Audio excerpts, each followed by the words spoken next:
not getting off.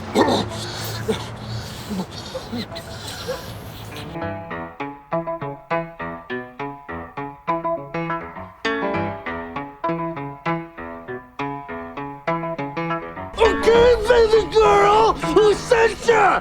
Who sent ya? You don't understand. True to Kaisar. True to Kaisar.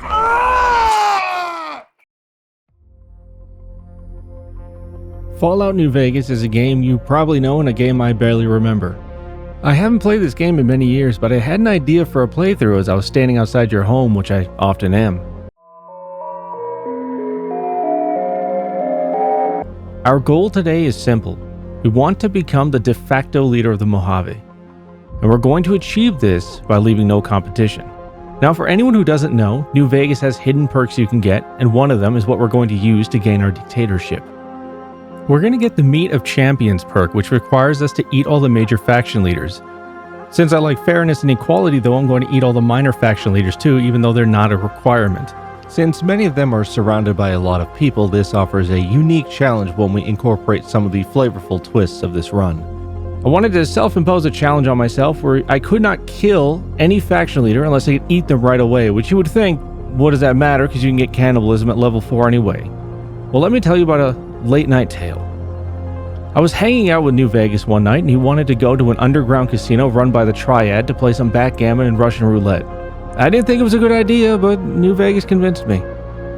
What I didn't know is that New Vegas wanted to cheat the honest Chinese business owners at the Russian roulette, to which they beat New Vegas most savagely. I took New Vegas to an illegal doctor because he told me he doesn't have any insurance, who diagnosed him with early onset schizophrenia. The doctor said the beating had nothing to do with it, but New Vegas claimed otherwise, while waving around a loaded gun that he enjoys using liberally. I'm not going to argue with him. This schizophrenia made just about everything in the game randomized. And I mean just about everything. All items, enemy spawns, even the weather is wacky. Hell, look at this guy. If during this video you feel like doing a similar run, I put links in the description for all of the mods I use, plus a door randomizer I didn't use because, well, it's been too many years since I played the game, and for me, I wouldn't know where I ended up most of the time. But it's there if you want it. They should all work together. But be warned that the randomized combinations can be unfair. Like, why are there so many high-level enemies everywhere? I'm going to cut out most of it, but you would not believe how many times I got run down by a Deathclaw or a Cazador, ventilated by an armored sentry bot, or harassed by local chem addicts.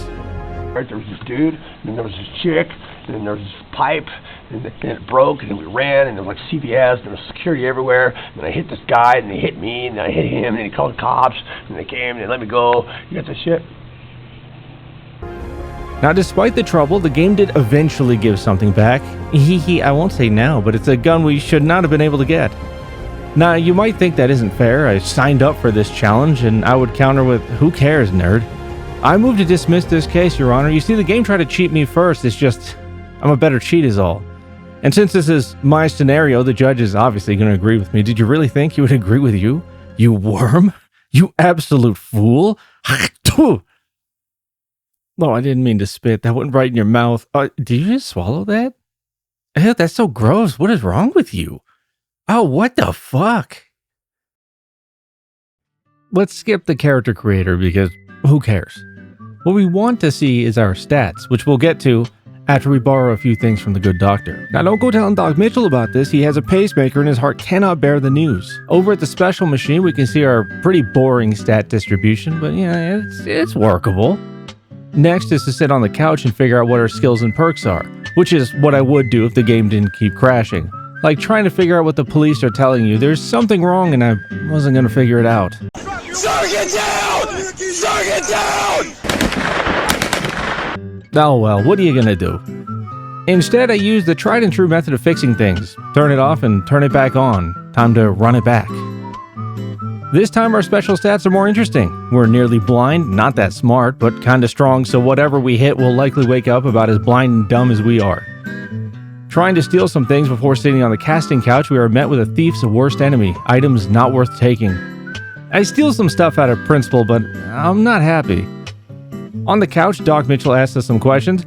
He expected proper answers, but we want to make New Vegas feel normal after what the Chinese did to him, so we pretend to have schizophrenia too and just pick options randomly. Now we are presented with the skills menu. There are 13 options available to us to start with, and 3 we can choose, but we aren't going to pick them. The wheel is. Entering in all options, we can let it choose for us. We get barter, survival, and sneak. Next, we have 2 traits we can pick and 16 options to choose from. Another choice, another wheel. Spinning it, we get the last 2 on the list, trigger discipline and wild wasteland. Returning to the redistribution of wealth, we find a bedroll that proves to be critical for the run and a few more things that we can steal out of spite. From here on, any level we get will be determined by the wheel. Whatever options we will have will be put into the wheel and spun. We have no agency.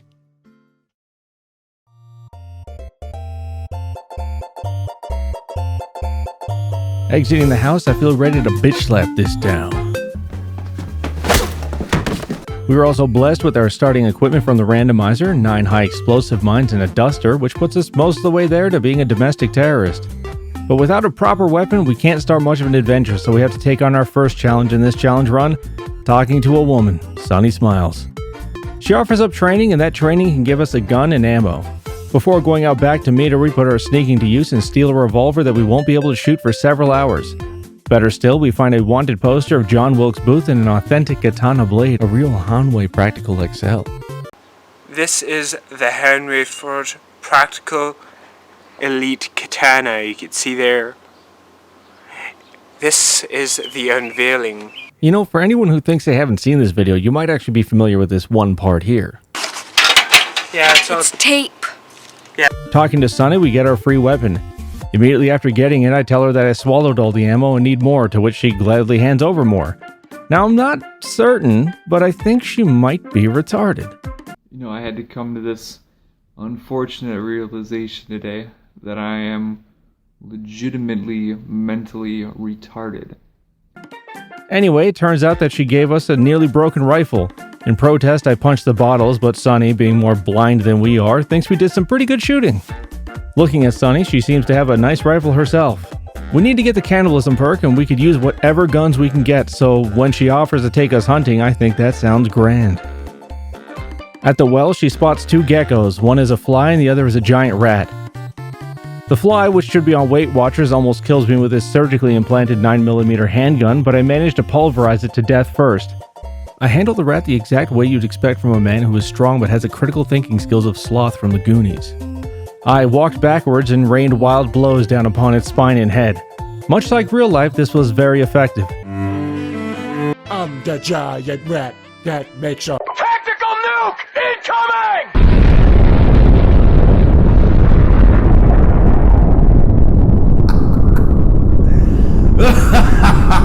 That fly got some good shots on us, so after losing a lot of blood, I used nature's remedy to all forms of pain and disease.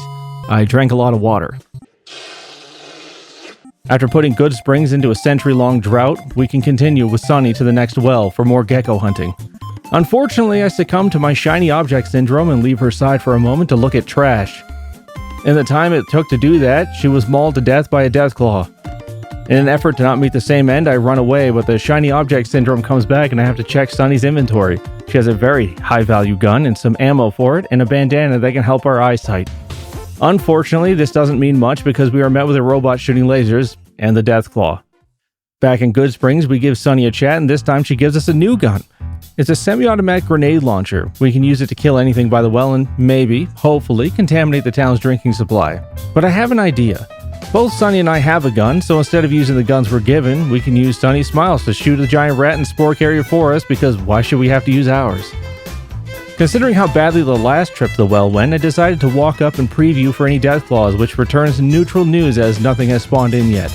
Talking to Sunny, she decides everything is going to be fine and runs in, which leads to her immediate mauling by 2 bears. Now, when God created bears, he gifted man the grenade launcher so they could level the playing field. Too bad for the bears that God does not do patch notes, because a grenade launcher is definitely stronger than bears. Regrettably, I figured this rinky-dink little laser pistol I have would be good enough for the enemy coming around the corner. I don't know why I thought this would work out. On the 3rd attempt, she gives us a sniper, and we go back to the wells, but like a family man on his way home who stopped off to take a hit of heroin, I feared going back. I decided to let Sunny use her smile to attract whatever's around, so I could do the coward's approach and drop mines everywhere. She can do the hard work. It's the current year, gentlemen. Women can do half the work or whatever. But oh no, Sunny didn't make it. Oh, well, she left behind a will, though, that gave us the rifle and the ammo and a prescription bandana, which we can take off of her person right now. So it's a good thing she had that will. With a quest complete, we can venture back to GOODSPRINGS after drinking all the town's water supply. On the way back, we run into Sunny's dog. I hadn't the heart to tell it what happened to her, so I left it to roll down the hill slowly and see for itself. Why are we still here? Just to suffer?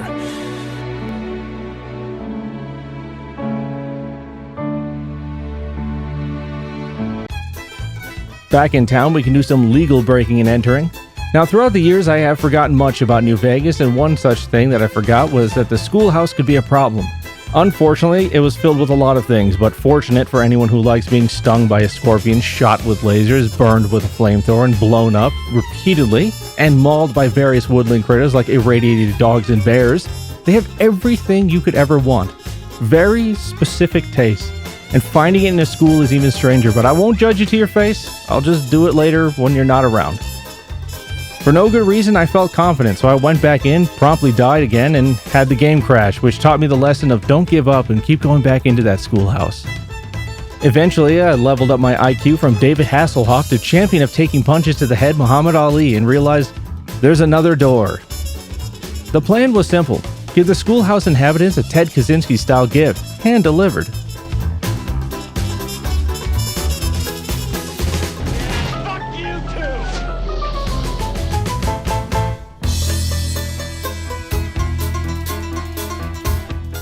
This eventually gets us our first level. This means we spin. We can also check where cannibalism is. We're going to need that to do everything we're trying to do in this run, so might as well take a look and see where that is.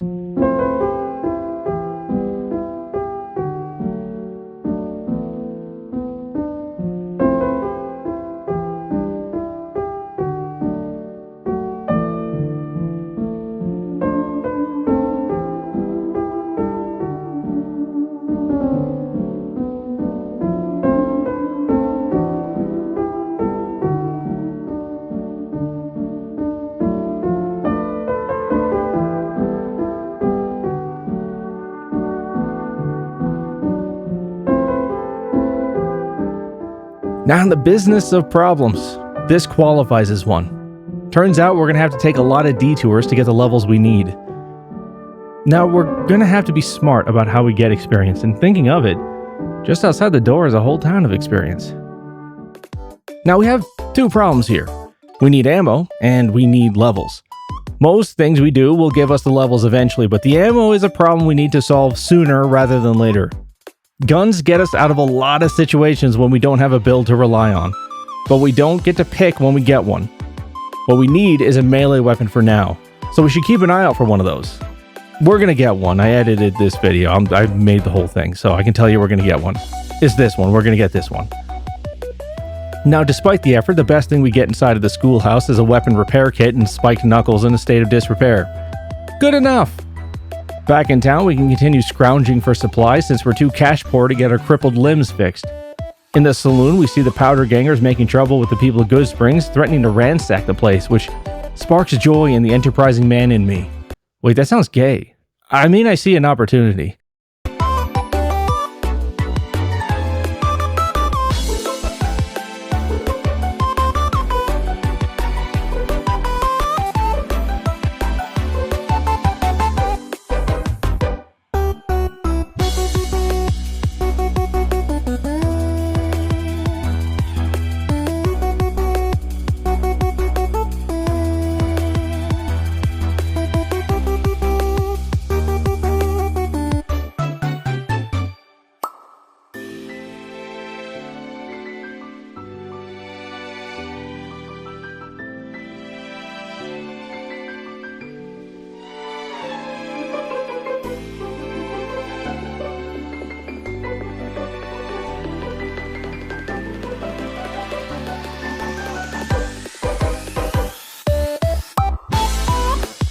You know, it wasn't even me that put their bodies up on the pool table like that.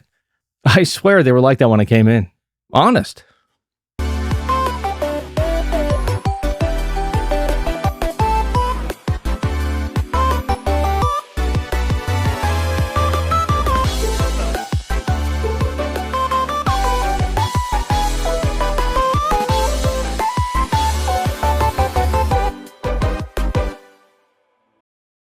After destroying all the evidence and making friends with everyone in Goodsprings, we can leave the shallow grave we dug for good, onto greener pastures and better dreams. Since the enemies are randomized, the worst thing we can have is enemies who have guns, like this dog that shoots lasers when it barks.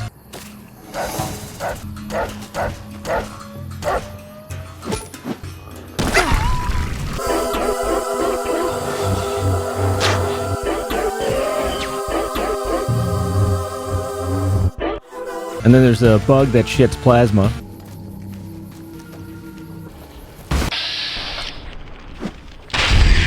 Then there's the robot with the rockets and lasers.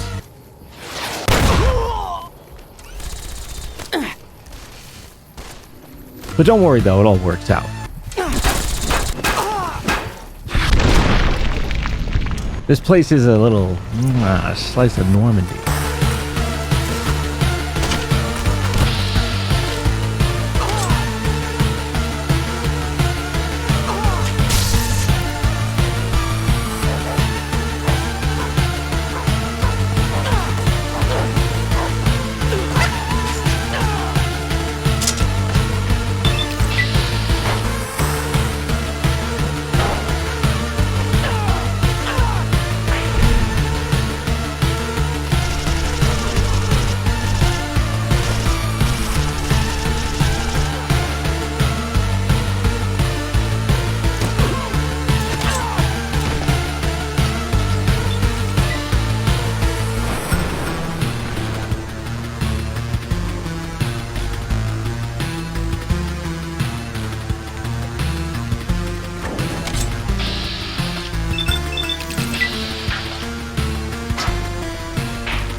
I wanted to head to the strip early, see if we could get into some hijinks, but without decent supplies we can't even make it past the perimeter of Goodsprings. It was clear the time came to start our homeless training arc. Our training consists of finding people who are afraid of the homeless but don't want to seem prejudiced, so they'll come near us. When they get close, we chase them. If we catch them, we can rehouse the contents of their pockets into our pockets. Failure is not an option, and we're going to try that in Sloan. And we immediately strike out. Goodsprings was a success for us. We got some loot, we got some levels, but Sloan is not like that. We have no skills, zero abilities. The roulette wheel has left us a quadriplegic. The only thing we can do for now is steal. Wait, enhance? Yeah, give me that. And deliver some Deathclaw eggs.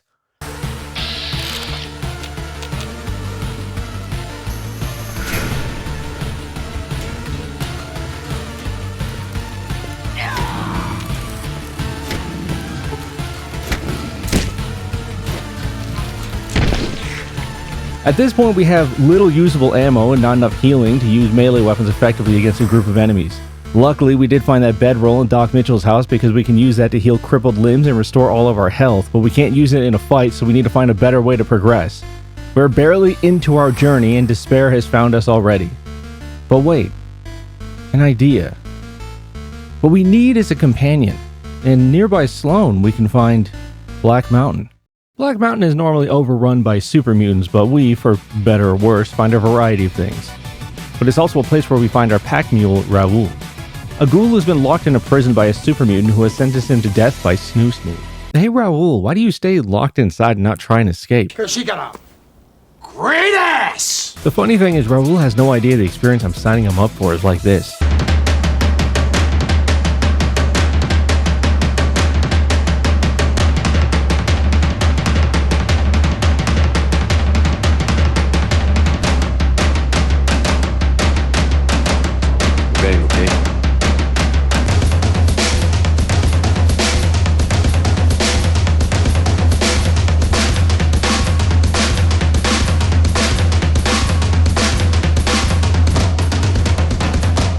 Black Mountain sports a winding switchback trail up to its flat peak. The trail has a mixture of traps and a decent density of enemies to stop progress. The bear traps and rock slides can be sidestepped easily enough, but the enemies are a separate case. Most aren't too bad since they were randomized into killable things like dogs. Alright, man versus dog. My advice, open your mind. Each of you weighs an average of what? 180 pounds. Your average dog, 80 pounds, man. So if you fought an 80-pound dude, you'd spend half of it laughing and all of it fucking that little motherfucker up. So, approach it like you're fighting a little weird 80-pound man with powerful jaws. Let's talk technique. One that works well. Simply allow your dog opponent to clamp down on a lesser used limb, like say your left arm, which allows you 4 minutes to beat the fucking shit out of him with your advantaged right hand. KO. You guys know what that is? Knockout! Brain damage. That's what KO fucking means. You render their fucking brains damaged until they lose consciousness. So, fight the fucking dog like a fucking dog and go right at his ass and let him bite a lesser limb. Then knock the little motherfucker out by punching him in the fucking little dog head where his little fucking dog brain is. They're trained to take you down, so I'm training you to take them down, which I pretty much just did. All right, please turn to page 9 and we'll learn how to knock a woman unconscious with a bicycle.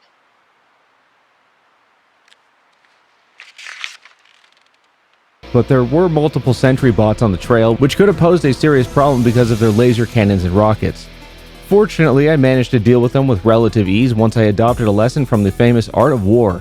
Allow me to read it to you since your eyes are so far apart that you're functionally illiterate. You ever noticed how there's so many actors in Hollywood now that have their eyes are like really far apart? It's like that the chick from the Fallout TV show.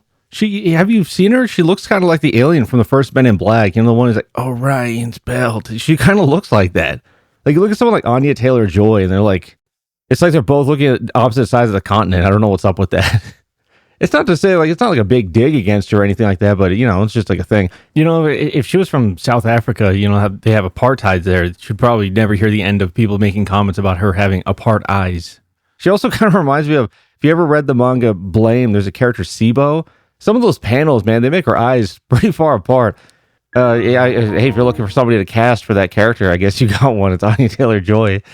When faced against some fucking clanker, walk behind his dumb ass and hit him with a golf club or some shit. LOL. Literally can't do anything about it. Buy my mixtape. Is this a joke book? Who wrote this? This is real? He actually wrote this and you as a viewer are going to take my word for it, not fact check me at all? I actually cannot believe this. What the hell was wrong with Sun Tzu? After some concerted trudging up the mountain, we reached the top. We can make our way to get Raoul out of his prison, which angers Tabitha, but I'm an equal opportunist hater and will treat her fairly as I use extreme and excessive force to settle our differences like I would with anyone else. Having Raoul tag along makes our equipment degrade slower, which is useful for harder to repair gear. Raoul can also carry stuff so we can dump everything in his backpack. He'll complain about it, but his bag is fine. Don't ask him. Shut up, dude. Oh, you're a fucking noogie. This marked a real turning point for us in the run. Having someone else to help us deal with enemies is fantastic, but having someone to leave behind for the Deathclaws to maul is priceless. It turns out Raoul saw some pretty nice stuff show up in his inventory from us and decided to repatriate it, turning himself from a mild-mannered man into a walking genocide as he now uses extreme prejudice to solve problems with bullets. That was supposed to be our thing, but we need the help right now. Now, before we... Oh, wait. I just got a message from longtime friend of the show, Bonzi Buddy. Bonzi, if you can hear me, you're live. What do you have for us? Tuning may be most simply defined as that state usually achieved after a prolonged edging session when a man becomes completely hypnotized by the feeling radiating his penis.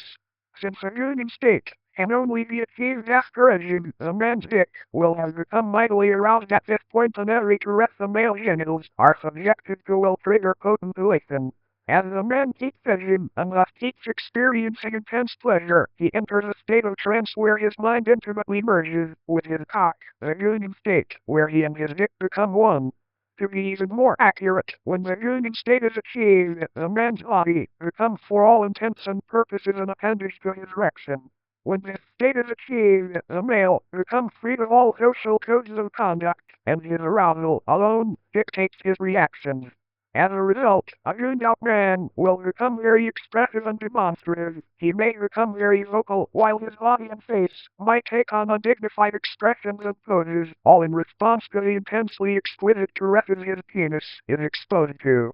Hence the term tune, since at this point the man effectively looks like a silly, foolish, or eccentric person. Gooning is not a narcissistic manifestation. Narcissism is extreme selfishness, with a grandiose view of one's own talents.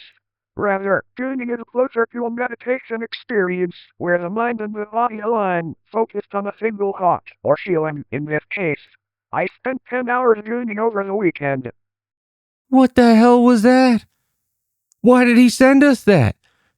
Does anyone know what that was? Was this not checked before? Did no one check this? Wait, but we're still live? We're live right now? Oh. That's some valuable wisdom from Bonzi there. What a card he is. Anyway, with a companion by our side, we can begin our training that we had tried to start earlier but had failed at. I don't know why he would tell people that. I still want to go to the strip, not for any good reason, more so just because, but we're going to make some quick stops for levels. First, Vault 19, where things are fairly normal.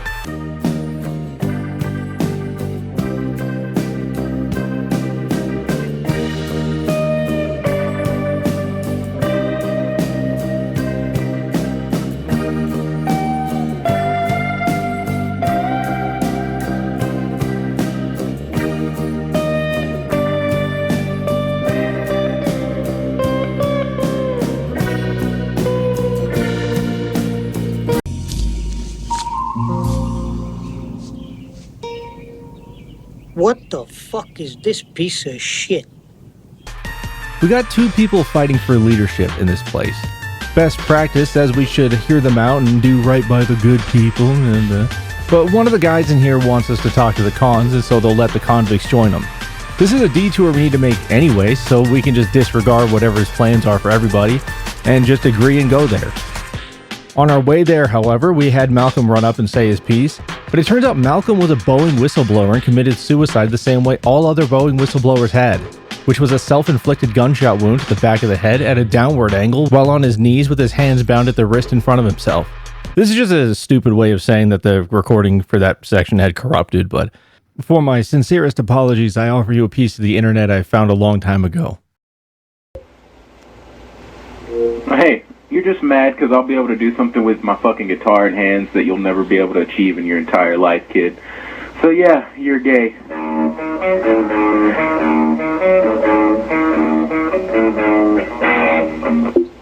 Arriving at the Con's encampment, we meet the would-be leaders and Papa Con himself. But they'll have to wait since we can't cannibalize them yet. We convince him to accept our future victims from the prison vault and go back to deliver the good news. Easy money. Our next goal is to get to Prim to elect a new sheriff, but we make sure to discover whatever we can along the way.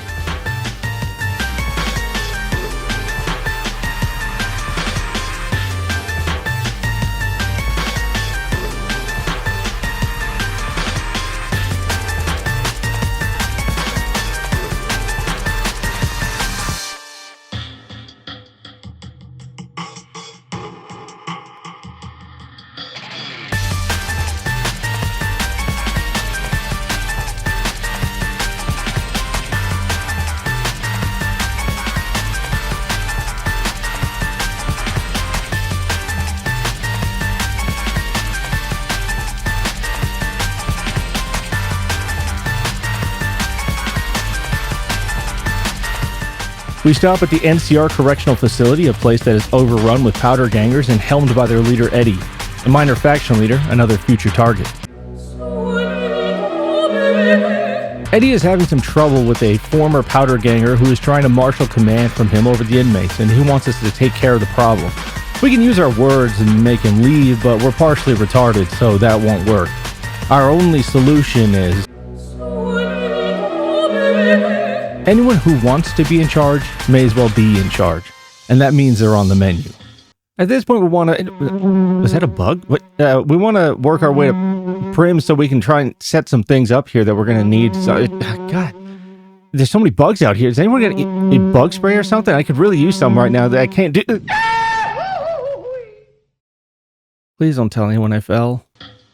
We make sure to curry favor with the NCR first. If they like us, then they won't give us a psychological evaluation before letting us stand next to the president. In the intro, I mentioned a weapon we shouldn't have been able to get. Now, despite the trouble, the game did eventually give something back. I won't say now, but it's a gun we should not have been able to get. Prim offers us a weapon that exists in the game files, but is not actually accessible in the game itself. You can see its model in-game, but that's about it. It looks like the randomizer decided to sort unfinished content into the loot tables as well. Our new favorite weapon is the Fatterator, a gun that is a tonic to an otherwise unstable situation. Let me explain to you what we just got here. Its ammo is infinite, its damage is too high, any shot that hits an enemy causes a small explosion, and has near limitless durability thanks to Raoul. Love you, Raoul.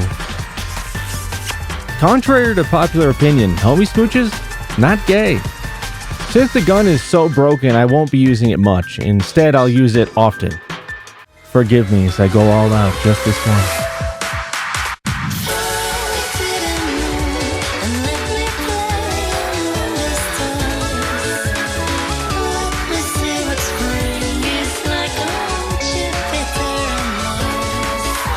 Honestly, sometimes the enemies randomize into the worst possible combinations, like a Deathclaw and a Yao Guai spawning 15 feet in front of you when you just walked through a door.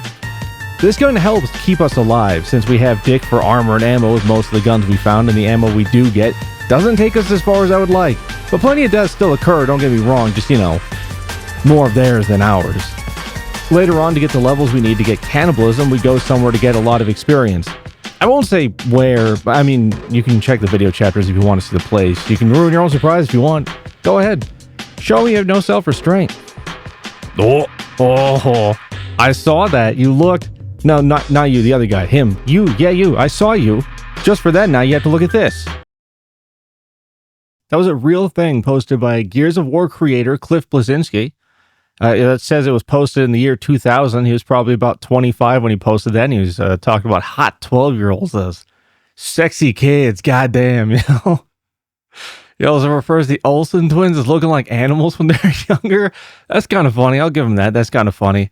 Speaking of funny, he's actually trying to make a career, I guess, in stand-up comedy. It sucks. He fucking sucks.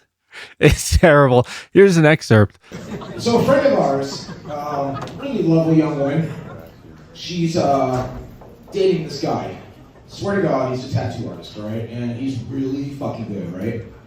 And the thing is, he has a tattoo on his dick of Lego Batman that he did himself. Now, I have questions. Did he take a mortar and pedestal and grind up a bunch of Viagra and be like, oh, here we go? And the thing is he had to actually be hard for it. I warned you guys, okay? But this gun is the only thing that prevents us from feeling like we're waking up in a Groundhog Day loop of dying. It's also obviously incomplete because it's janky. When you use the sights and try and shoot, you get a screen shake like you're shooting the gun, but oftentimes nothing is happening. It's also often not possible to shoot it fully automatic when you're using the sights either. VATS is also kind of weird. It shoots way more shots than you would think for just 1 AP.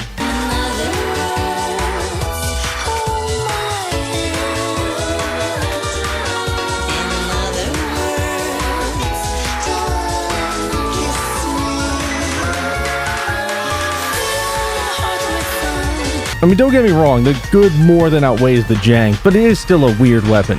The short of it really is that I want to believe that this gun makes me feel more like this.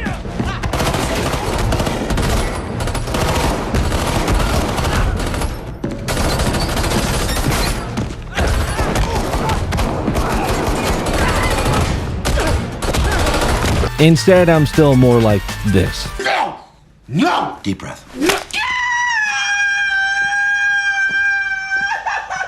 Eventually, we reach Novak and can do more quests. One of the quests is to deal with a ghoul infestation in a building. Since Righteous Hellfire didn't kill him the first time, I'm willing to give it a second chance. Off to the RepCon test site. The inhabitants are as kind and welcoming as could be. Honest folk here, salt of the earth. Never felt more welcome. While here we meet Jason Bright, the leader of the Bright Brotherhood. Unfortunately, you can't cannibalize ghouls, so he is safe from our appetite. He wants us to go into a basement and help with a problem. This is a trick I've used many times to get people into my own basement, and I can say it works well. Hell, that's how I got you in mine, remember? Circa 1993? In the basement, we find a talking dog and a ghoul. After clearing the area, that dog takes out a sword and tries to kill us. But being put in a self-defense situation is actually where I thrive best. Press X to Jason is pleased with our work, so he rewards us with a fetch quest to get rocket parts for their journey into space. Returning and handing over the material allows us to enact our real master plan here, concocted before even entering the Repcon station. Since atomic hellfire wasn't enough to kill them in the first place, we're going to use a more effective method: the sun. One bomb was moderately effective, but 185 million of them all at once is more likely to work. Get off my planet and don't come back.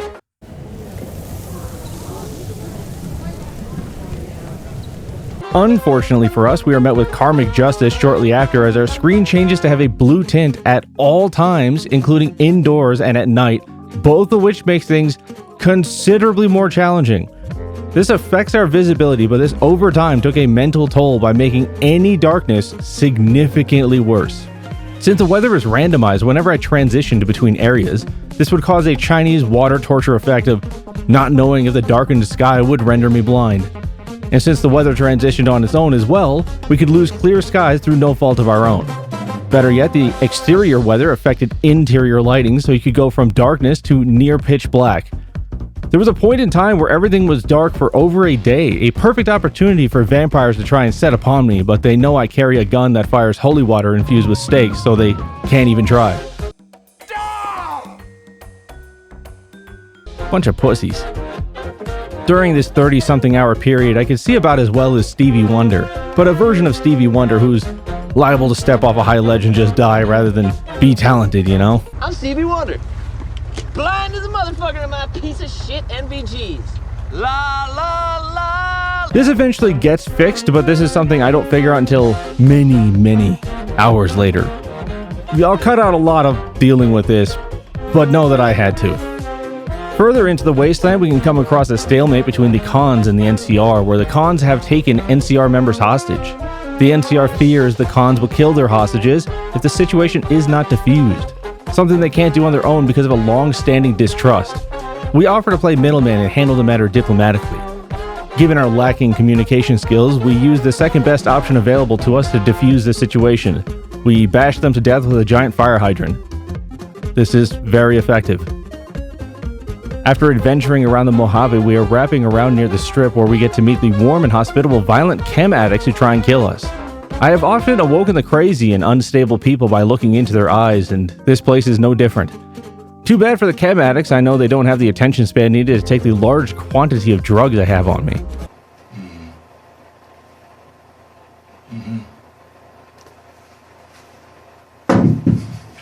Please stop the bullshit, man. Please. Okay? Stop it. Straight draw. Please stop it. Stop. Thanks. Okay.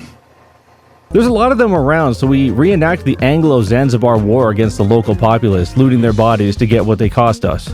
Fuck you, Bonzi Buddy here, and I will be taking you on a small educational tour of a moment in history.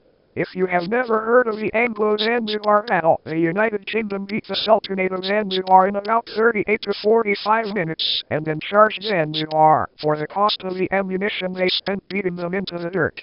Imagine that, losing that fast, only wounding one United Kingdom soldier, losing 500 of your own, and then having to foot the bill for your own defeat. In the Honest Hearts DLC there's that guy, named Salt Upon Wounds. This is Salt Upon Wounds, in real life. I want to pour salt in your wounds. That's Bonzi for you, such a joker. Don't let him get too close to you, though. We then introduce ourselves to the remaining locals.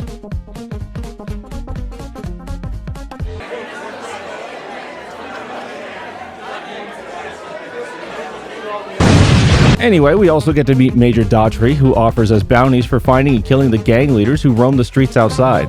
We don't disclose to him that we've already made all living matter outside of his camp extinct, so we can accept the job, go outside, decapitate the corpses, and bring the heads back for money.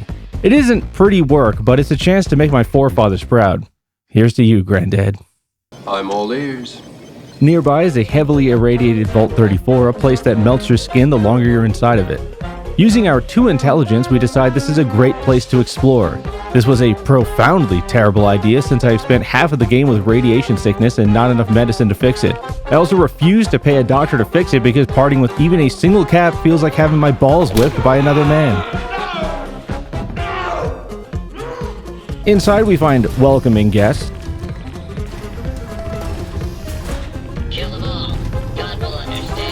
And opportunities to swim. Sometimes both at once. I forgot how to get through this place. I couldn't see very well because everything was blue and dark, and I didn't remember the place was so heavily irradiated before I came in, and when I did remember, I still didn't want to leave because I felt like, well, I mean, I've already started, so I might as well finish everything inside, but I did eventually figure it out. Just dive in and follow the corridor straight on. Go through the door at the end. You know, overall not too bad of an experience, maybe a 5, I don't know, maybe like a 6 out of 10. It was alright. It was at this point outside of the vault when I had a Jimmy Neutron brain blast. The blue tint on the screen is a cat's eye effect. So if I can take something that forces the cat's eye effect that naturally wears off on its own, it might take the permanent blue tint with it. Luckily for me, I had found a Nuka-Cola quartz. I drank it, which took everything from this faded blue-gray to blue-dabba-dee-dabba-die. And after much suspense and hope, it worked. Finally, after hours of playing, the blue tint was gone. To celebrate, I headed for the strip.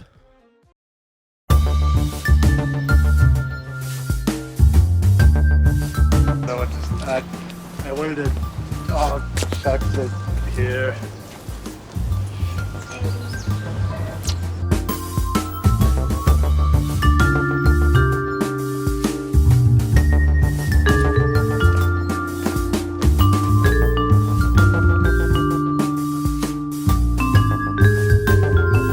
I headed into Freeside to get into the strip, deciding to meet with Mr. House before anyone else. Before we get in, however, we have to pass the poor check. If you don't have the money, then you have to find another way in, but that's not a problem for us since the only charitable action I ever did was theft without murder. Inside the strip, we can take a gander at the locals. I like what I see. I'm not gay. I have relationships with women and sex with men. Bro, that's still gay. You're gay. He's gay. He's gay. I've got tomorrow's editorial. When you sleep with someone, you're sleeping with everyone they ever slept with. Does that make you gay? Yes, it does. We're given access to House's floor, but to go up we must tell Raoul to stay outside. This is in an effort for House to try and recruit us to help him. It's cute that he thinks I can understand what anyone has ever said to me. He tells us to find the platinum chip, which is on Benny, the guy who tried to ventilate our skull in the opening.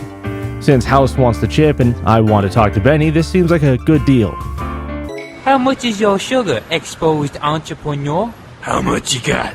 Yeah, turbans and what appears to be some pubic hair. Even trade, baby. Across the street is the place where we'll talk to Benny. He's so surprised to see us that he gives us a key to his penthouse suite. Going up and hanging around there for a while, we find little to collect or do.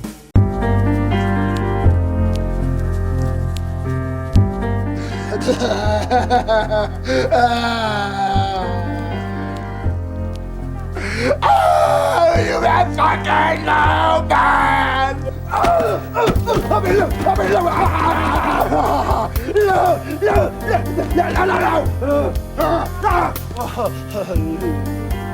When we go to leave, however, he sends some of his thugs up there to kill us. This would probably go badly for us, but with the power of precognition and saving, we can plant C4 at the entrance of the clown car elevator that all of these people somehow fit inside of, and instantly vaporize anyone on top of the bombs and make the rest of them rocket their limbs from their bodies into the rooms of neighboring guests. The murder was the real reward here, the experience was just extra.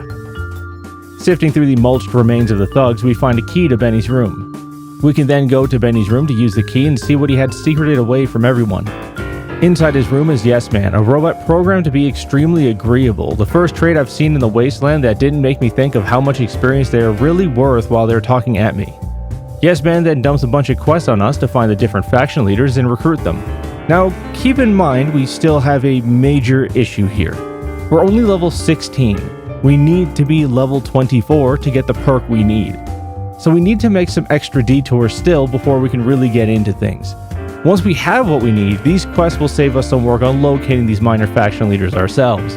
but heading out and meeting them without being able to dine on them is a problem we have to solve right away. Wandering the wasteland, role-playing a murder hobo, picking up whatever quest we can, isn't going to get us where we need to be fast enough. So we're headed to the Old World Blues to murder hobo in there. Before we start our tour into the Old World Blues, I wanted to give our guest, Bonzi Buddy, a chance to speak to everyone. I hear he prepared a speech for us. Bonzi? I hate your soul. I hope the devil comes and sodomizes you on national television and a few AM radio stations. Really powerful words there. Some serious food for thought. Now back to our regularly scheduled programming. A lot of the game's experience is locked behind story quests, so a story-heavy DLC is a perfect place for us to level up. We want to try and speedrun through here to maximize our gains. Don't waste my motherfucking time!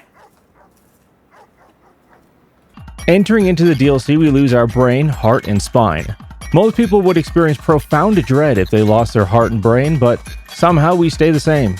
We are built different. We are built for tough. Also tough are the enemies inside of the Big Empty. Let me tell you, these guys, they do a lot of damage. And armor is pretty good. Not in the best condition, but it's pretty good. They actually break our best armor pretty quickly. It was not a good thing. Chinese piece of shit. But with a Federator, we can level the playing field a bit. Unfortunately, entering this DLC means we are without Raoul to help us, who is instead hanging out inside his shack eating irradiated cornflakes to stop the growing desire within. Hello, your favorite Stone Cold Stunner is back to give you more knowledge you don't want. For anyone who does not know about this, cornflakes were made to stop people from whacking it as much. John Kellogg believed the plain breakfast would purify the mind and body, reducing the amount of overall masturbation. Premarital sex was bad, but you would think having marital sex would be acceptable to Mr. Kellogg, but he was married and remained a voluntary celibate, even going as far to adopt all of his kids. John Kellogg was more of a weirdo than that. He also told girls to use carbolic acid on their clitoris to burn it, and told boys to use silver thread to sew their foreskin shut to prevent erections. He held multiple patents, one of which was for an enema machine that used water, but was best followed up with half a pint of yogurt ingested orally, and then anally. He also got into a decades-long legal battle with his brother, Will Kellogg, because he added sugar to cornflakes, a recipe that John Kellogg renounced. He was an eccentric inventor and creator, and I agree with a lot of the things he said, especially about foreskin. Our first destination is to get the X-13 prototype armor made and upgraded. We don't really need it, but we can get a lot of experience for doing the quest chain. This requires us to pass a sequence of tests. These tests focus on both stealth and speed, but I sort of cheated some of the challenges, like, for one of them you gotta avoid being detected by bots, and so I just killed the bots beforehand, and then there's nothing there to detect you. It was around the time after getting the X-13 armor that I realized I made a misjudgment when setting up the mods for this run. Yeah, one of the mods said to make it so that the melee damage doesn't scale with the enemy's size, and I didn't think it would be a problem if I had a gun, you know? Like, they're trying to run at me, I'll just shoot them. Problem solved, right? Yeah, no, that's, what an issue that's been. You'd think having an overpowered gun would help, and don't get me wrong, it does, but I can't shoot it accurately without it shooting everything else in the room first, so it's kind of a rough time in this DLC. Can a motherfucker live a life? Since we were trying to speedrun the DLC for experience, this means we're going to hit anything related to a quest as quickly as possible. After getting the X-13 armor, we can also get the nearby antenna for more experience, and then chart a course to the X8 lab for another bundle of experience. At this time, I noticed that the lab I just completed was close to the previous one, but it took a lot longer than it should have to get to it. This is because of the enemy density. Since so many enemies are tightly packed together, we can actually make a tidy sum of experience from clearing them. Better still is the randomizer put higher level enemies in clusters, meaning we earn even more still. We can now chart a course that maximizes location discovery and genocide to and from our quest locations. This would have otherwise sounded counterintuitive, but the time it takes to walk from one landmark to a nearby landmark might lead us into so many fights against high-level enemies that murder hoboing is far more than worth it. Seeing this happen once means everyone has to die. Inside the X8 lab, we can roleplay as an American going to school. This lab contains a sonic emitter, a gun that can disable force fields. It's neat, but this is surprisingly useless for us since we have a decent stash of things. We can also see Gabe crawl into the floor.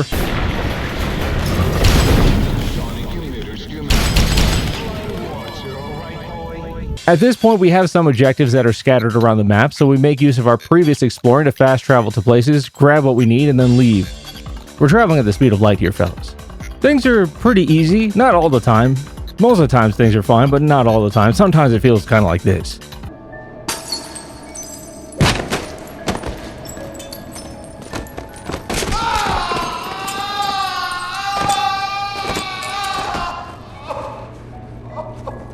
They call me Mr. Glass! We eventually move the main quest along a little, and we have to destroy the Robo-Scorpion. This is where a small bug started, which should have been a sign of things to come. There's music that started playing constantly. In other areas of Old World Blues, there's music playing already, so this made the audio a bit of a mess of overlapping sounds. This made cleaning up side content for levels annoying, but the worst was yet to come. When we directed our attention back onto the main quest, where we had our big confrontation with the giant Robo-Scorpion, the quest completely broke. The Scorpion wouldn't spawn at all. I suspected this was a combination of both the bug and the randomizer. I tried a few things, but nothing really worked to resolve the issue. It just wouldn't spawn. Even looking it up didn't help.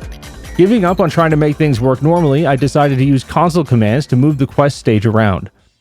Each quest has stages that determine where you are in it and what forking outcome you're on. Unfortunately, skipping the Robo-Scorpion death stage kept the encounter with Dr. Morbius broken. I couldn't talk to him, the door wouldn't even open. So I skipped the Scorpion and the talking stage, went into the forked stage where Dr. Morbius is hostile against us, then set the stage back to after the Scorpion is dead, but we have yet to enter Dr. Morbius's room. This allowed me to finally be able to enter his room, wherein I promptly introduced him to high-speed kinetic energy that transported his disgusting clanker soul into the afterlife. We also find our surgically removed brain, but our brain is unhappy with us. We didn't treat it well and it has a great opportunity ahead of it being plugged into the machine it's in. This required a moment of reflection and introspection for us, where we had to consider what we were really just told. I told the brain I would change my ways. This was a calculated move, knowing that the brain can't do anything once it's back in our skull. It'll know we lied, but it'll never be able to leave. Restraining orders have no power over me. Now, after a lot of running around, we can end the DLC. We reinstall our brain, heart, and spine at the auto dock before the final confrontation. Walking into the think tank, we're met with the team, ready to do a lot of talking. I never mentioned it before, but our prison pocket is quite spacious, and we enter the chamber with a conversation starter we pulled from it. We make an absolute sweep of experience and level up. The usual routine ensues where I spin the roulette, take the perk, and then say goodbye to the DLC. This is also a great time to get Raoul back. Somehow Raoul didn't mention that just outside of his shack is the biggest ant I have ever seen, Big Bug. After killing the ant, I realized I leveled to 24 and did not take cannibalism. Even worse is the only save I had was before nuking the think tank, meaning it's before the long ending slideshow of how everything ends up. That ending slideshow is literally actually for real 10 minutes long.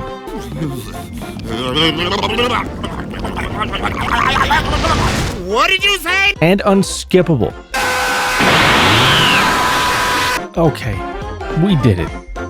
Finally, after so many hours, we have cannibalism. Now we can start on the whole thing this video is centered around. What a fucking detour this has been. Before we get into meeting all of the leaders, I mentioned how we aren't picking our skills and perks when we level. There was a wheel that was spun for this. For the sake of maintaining the flow of the video, I opted to neglect showing the level ups because it would be just a frequent stop and start process. I figured this is now a good time to show all the levels that we had gotten. So instead of just dumping a bunch of text on the screen for you to read, because nobody wants to do that, I'm just going to try and present it a different way that's hopefully a little easier.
Our menu only has the finest options, and we will be sampling all of them. Our first course will be Mr. House, since we already have access to him, but since we've taken so many detours, what's a couple more? Go ahead and laugh, baby. You sick, vindictive fuck! You know, there's really something so special about how the Legion operates, isn't there? We can also check in on Caesar and see what he's up to. That's not how fucking dialectics works, you stupid cuck! I didn't study Hegel, plus continental philosophy in general, at Harvard for 7 fucking years for some lowlife know-it-all who's clearly never fucking read Hegel. Maybe we should talk to him about something else. Hey, Caesar, what else you want to talk about? Today's subject is slavery. You know, I think I get it. I get why people like him. Our next detour sees us drive a man to suicide. I can't believe you committed suicide. I cannot believe you committed suicide. How could you have done this? How could you have committed suicide? I can't help you out of this one, Jim. Back in House's penthouse, why did I write this like that? We can check him for a sense of humor by denying him the platinum chip. You needn't be afraid of me. It's my Securitrons that are going to kill you.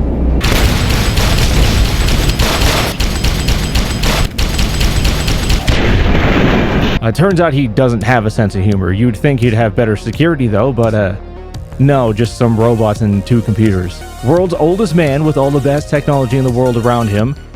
2 computers. Behind 2 terminals is the world's oldest meat, a rare delicacy that tastes like dust.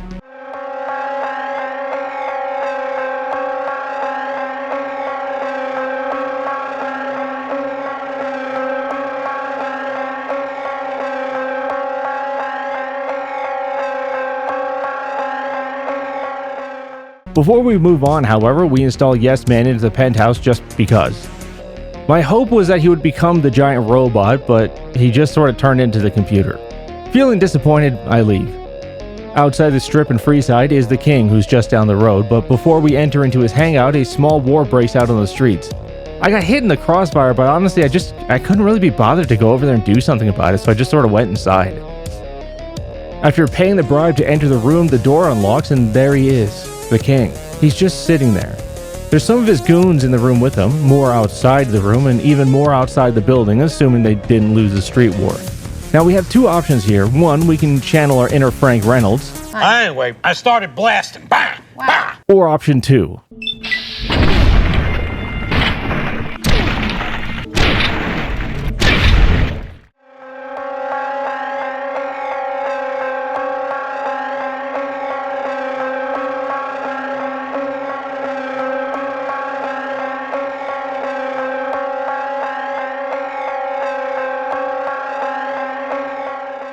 We can find another faction leader not far away, Julia Farkas.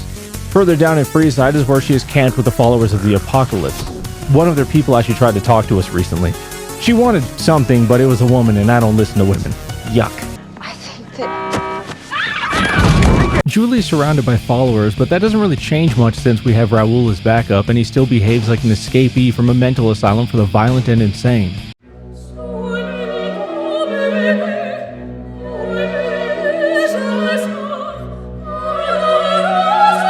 We actually have another leader not far from where we are as well, the Omertas. But this is a long quest, so here's the important part.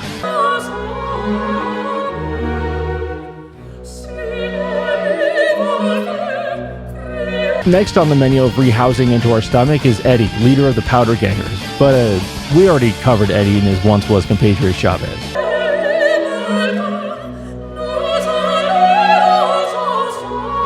These 2 were already dead to us a long time ago. You know, actually, on the subject of people who are already dead, that's another target down. Next up, Yes Man marked the Boomer's location for us. It's a peaceful journey there, no complaints. On the road near the base, we actually get stopped by a man who tries to sell us instructions on how to not get killed by their mortars. I have him look into my eyes so that he'll see that there is no fear inside of me. You'd think this would have been enough to stop me, but it wasn't.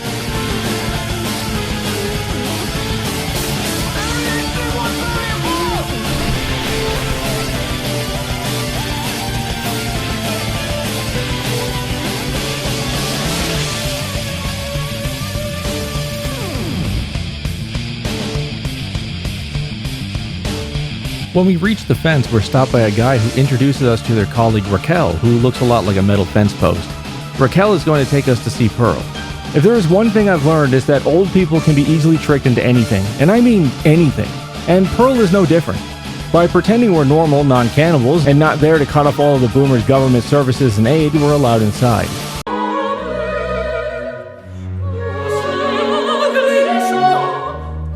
Next is a high-ranking member of the Enclave Remnants, Judah Kreger. I actually got kind of turned around when I was looking for the place he's at. You would think having West in the name would have meant that you go further west to look for it, but no, instead I just wandered around like a dickhead until I clued in that west side is more to the west. We find Judah sitting around minding his own business, which is something that drives me into an absolute blood frenzy. The second last smaller faction is the White Glove Society. There's two people here who are more akin to leadership. Remember what I said earlier, any would-be leader may as well be one to us.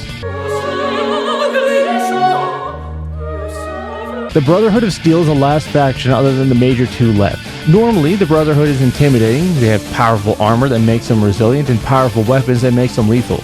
Well, the Randomizer took all of that away, so now we can cue the montage.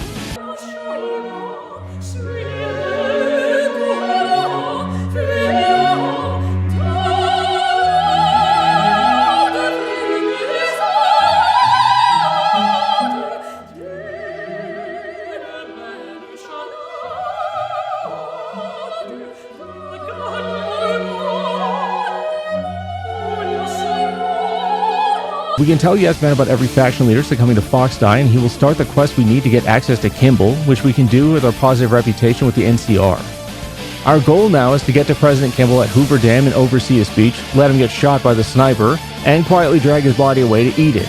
This entire sequence is uneventful, even during what are supposed to be the eventful parts. Unless I'm mistaken, he was supposed to be assassinated by a legionary sniper from a nearby book depository. Which probably didn't happen because the soldier got randomized into a dog whose laser barks couldn't reach the back of Kimball's head.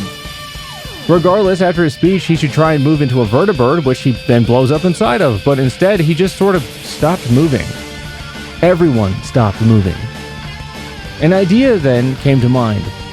Since no one is moving, we can move Raoul away, climb up the 6th floor of the nearby book depository ourselves, and take the shot.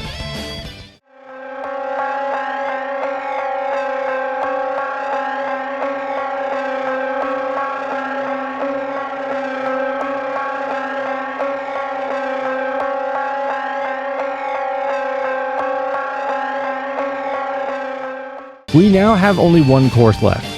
Caesar, held out in his tent. Entering his fort, we are told to leave, that the all-you-can-eat buffet is closed. These are fighting words to us.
Well, that's the video.